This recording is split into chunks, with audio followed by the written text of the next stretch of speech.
పుట్టమన్నులో పూసేది తంగళ్ళు కానొచ్చే అందాల తోటలు తోట బాటల పువ్వుల మెటలు కొనగంటి కోటల పుట్టలు పుట్టమన్నులో పూసేది తంగళ్ళు కానొచ్చే అందాల తోటలు తోట బాటల పువ్వుల మెటలు నింగి మెరువంగా నేల తడువంగా పాల నురగల్లా గునుగు పెరగంగా రంగు పువ్వుల పేర్చి పెట్టంగా పుడమి పువ్వుల మాసమవ్వంగా రాణి బతుకమ్మ ఊరంత ఏలంగా కొనగండి కోటల ఆహాహా కొనగండి కోటల కొనగండి కోటల పుట్టలు పుట్టమన్నులో పూసేది తంగళ్ళు కానొచ్చే అందాల తోటలు తోట బాటల పువ్వుల మెటలు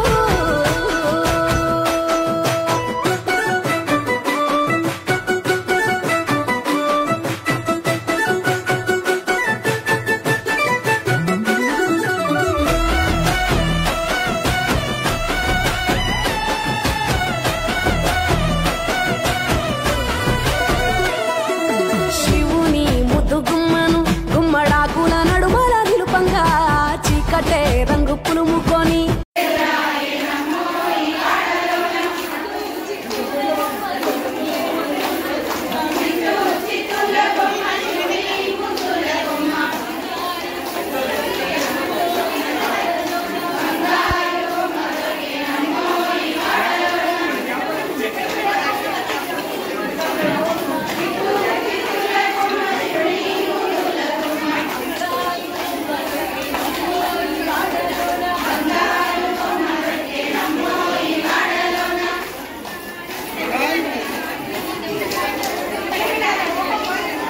హలో ఎవ్రీవన్, నా పేరు వినీలా అండి. నేను ఇక్కడ ఆర్మూర్ రెసిడెంట్ని అండ్ ఆర్యవైశ్య సంఘం తరఫున ఈరోజు 5th day of Bathukamma celebrations అవుతున్నాయి ఇక్కడ. యూజువల్గా ఎవరైనా బతుకమ్మ సెలబ్రేషన్స్ అంటే ప్రతి ఇంటి నుండి ఒక్కొక్క బతుకమ్మ తీసుకురావడం జరుగుతుంది.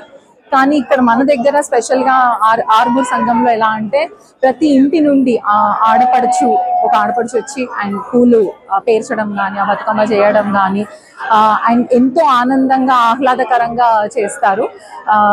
విత్ వెరీ హ్యాపీ ఫేసెస్ మీరు ఇక్కడ చూస్తారు ఇక్కడ. అండ్ ఆడడం కూడా సాంప్రదాయబద్ధంగా చప్పట్లు కొట్టడం, ఆడే విధానం కానీ అండ్ ఆల్సో డ్రెస్సింగ్ కానీ what not. Aryavysya Sangham is really good in that. And మీ అందరికీ TV9 వ్యూవర్స్ అందరికీ ఆర్యవైశ్య సంఘం తరపున we wish you happy Dasara and happy Navaratri and happy Bathukamma. Thank you so much. నమస్తే మీడియా మిత్రులందరికీ అందరికీ బతుకమ్మ శుభాకాంక్షలు, నవరాత్రి శుభాకాంక్షలు మరియు దసరా శుభాకాంక్షలు. ఈ పండుగని మనము ఆనవాయితీగా 30 సంవత్సరాల నుంచి అంటే అనాదిగా వస్తుంది ఈ పండుగ. మనము ఈ తరం కాదు, ఇప్పుడు కుల మత వర్గం భేదం లేకుండా ప్రతి ఒక్కరు వయసుతో సంబంధం లేకుండా ఈ పండుగని ఎంతో సంతోషంగా జరుపుకుంటారు. మనము ఈ పండుగ ప్రత్యేకత ఏంటంటే ఇందులో విగ్రహారాధన ఉండదు. మనము విగ్రహాలకు భగవంతునికి పువ్వులతో మాత్రమే మనము పూజిస్తాము. కాకపోతే ఆ పువ్వులని మనము బతుకమ్మ రూపంలో, గౌరీదేవి రూపంలో మనము అమ్మవారిని రకరకాల పువ్వులతో గునుగ, బంతి, చామంతి, మందార, గుమ్మడి ఇట్లాంటి ఎన్నో రకాల పూలతోని, అడవి తల్లి పూలతోటి, తంగేడు పూలతోటి ఈ బతుకమ్మను మనము పేరించి పూజించడం జరుగుతుంది. మళ్ళా ఈ పువ్వులు ఏంటంటే మట్టిలో పుట్టుతాయి. మళ్ళా మట్టిలో వాటిని మనం తీసుకొస్తాము. తర్వాత మళ్ళా ఆ ప్రకృతిలో మనము కలిపేస్తాం. ప్రకృతి అంటే వాటిని తీసుకెళ్లి నీటిలో నిమగ్నం చేసేస్తాం అన్నట్టు. ఆ నీటిలో నిమగ్నమైన పూలు ఎన్నో ఔషధకరంగా ఉంటాయి అన్నట్టు. అంటే ఈ శరదృతువు అనేది చాలా వ్యాధులకు కారణమవుతుంది. అందుకు మనము ఈ పూలను నీటిలో వదిలేస్తే ఆ నీరంతా శుభ్రంగా మారుతుంది అన్నట్టు. అందుకని మనకు రోగాల నుండి వాటి రక్షిస్తాయి. కాబట్టి మనము ఈ బతుకమ్మను నీటిలో నిమజ్జనం చేస్తాము.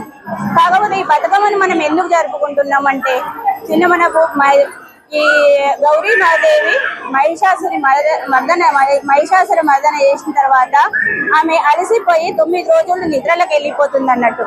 ఆ నిద్రావస్థలో అమ్మవారిని లేపడం కొరకు మనము రకరకాల పాటలతోటి రకరకాల నృత్యం చేసి అమ్మవారిని మేల్కొల్పడం జరుగుతుంది. ఈ సమయమే ఈ బతుకమ్మ పండుగ అన్నట్టు.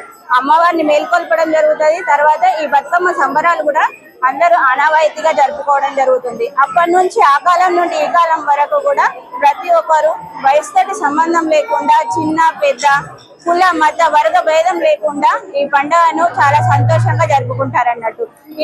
ఈ టైంలో అందరూ కూడా ప్రత్యేకంగా సాంప్రదాయ దుస్తులు మాత్రమే ధరిస్తారు, వేరే దుస్తులు ధరించరు. అందుకనే సాంప్రదాయానికి కూడా ఇది ప్రతీకగా ఉంటుంది పండుగ. అందరికీ నమస్కారం, ధన్యవాదాలు.